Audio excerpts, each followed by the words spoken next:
Eh bien salut à toutes et à tous, j'espère que vous allez bien.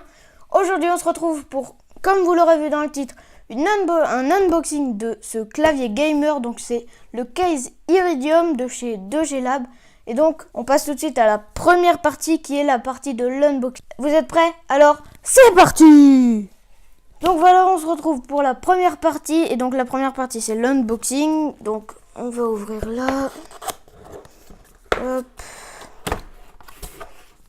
Attendez, je vais le faire face à vous.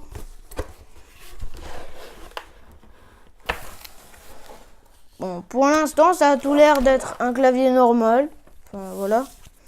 Là, il y a la petite notice Digilab. Hop. On va la mettre de côté pour l'instant. Ensuite, on va sortir le clavier. Ok. Voilà. Alors, attendez, je vais encore enlever ça. Voilà à quoi ressemble le clavier. Il est plutôt stylé. Et encore, pour l'instant, il n'y a pas encore les rétroéclairages. Donc ensuite, il va être encore plus stylé que ça. Et je vois que derrière, on a des... Ah, ok. Si tu veux surélever, ou vraiment surélever, parce que là, il est vraiment super haut. Moi, j'aime pas du tout ça. Hop, hop, un petit peu haut. Ouais. Voilà, et là c'est normal. Ce clavier n'est pas un clavier mécanique, c'est un clavier à membrane où vous pouvez installer des macros. Donc il y a macro 1, macro 2. Tout est expliqué dans la notice de comment faire des macros. Donc voilà, vous les mettez là et voilà. Donc ce n'est vraiment pas un clavier mécanique, sinon il ferait beaucoup plus de bruit que ça. Sur ce clavier, il y a aussi 12 touches multimédia que vous pouvez voir juste ici. Donc, play, pause, je crois, volume moins, volume plus, couper le son. Donc, on fait FN plus ça, parce que sinon, ça va faire F6 et donc, ça va pas faire la bonne chose. Play, non, là, c'est play, pause. Du coup, là, je sais pas trop ce que c'est. Là, je sais pas, calculatrice, mail et retour au menu Home. Et la dernière chose, la dernière spécification qu'a ce clavier, c'est qu'il possède 25 touches anti-ghosting. Ça veut dire quoi anti-ghosting? A few moments later. Donc l'anti-ghosting en fait c'est que par exemple si vous appuyez sur les deux touches là, que les deux touches là s'activent. Parce que sur les claviers normaux des fois quand vous appuyez sur plusieurs touches en même temps, bah justement ça en fait pas une ou deux. Et donc c'est ça l'anti-ghosting. Donc c'est vraiment l'anti-latence si on peut dire comme ça.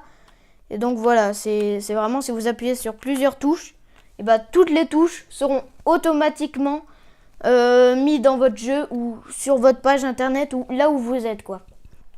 Et donc on passe tout de suite à la deuxième partie. La deuxième partie va concerner un autre objet qui est sur ce plan là, donc il n'y a pas grand chose et que vous n'avez pas encore vu sur ma chaîne YouTube.